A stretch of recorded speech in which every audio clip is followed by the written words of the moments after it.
Hey, Kristen LeVanway here in Phoenix.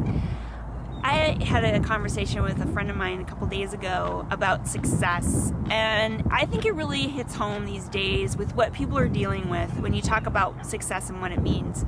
For a lot of people, it has to do with what you own, right? And a lot of those things you don't own anymore, or you're on your way to not owning them anymore. But whenever that topic comes up, it reminds me of my brother and the lesson that he taught me about success. My brother died 2.5 years ago. At the age of 45, he died from a stroke, high blood pressure.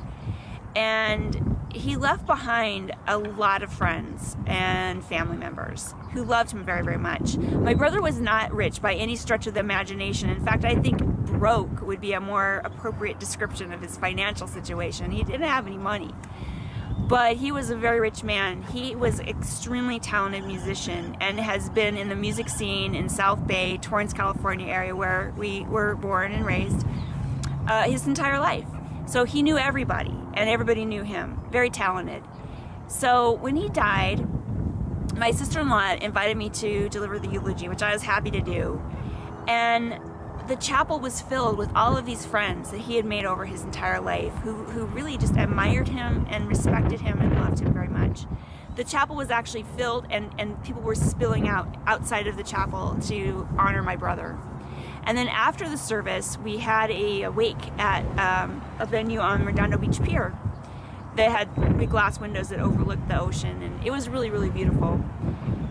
And what happened is, since my brother knew all of these people in the music scene, is they all came and they played, their bands played to honor him. And all through the evening, people came and talked to me about my brother and how he had helped them and what he had done in their lives. And really, he had touched so many people and helped so many people. You know, he had music students, he had people he played music with, he had people who he just helped, you know, in various ways through his life. And they were really gonna miss him a lot. It was really touchy. The final lesson in all of this was when I went to my brother's house. He lived in a really tiny house in Torrance. And sitting on a stand was the guitar, an acoustic guitar that he played every single day, I'm sure of it. And I'll never get this image out of my mind, but the frets of that guitar were completely worn down from him playing that guitar every day for years and years and years. And I'm like thinking to myself, what a lucky person to have something they love so much that they do it every day. I mean, it was that guitar really symbolized a lot of what happened in his life. So I pass this story on for two reasons. One is because today is my brother's birthday, and the other is because I think the way things are going right now, I think these lessons are really important. You know, you can't measure success by your bank account or the size of your home or the kind of car you buy. I mean, really those things don't matter.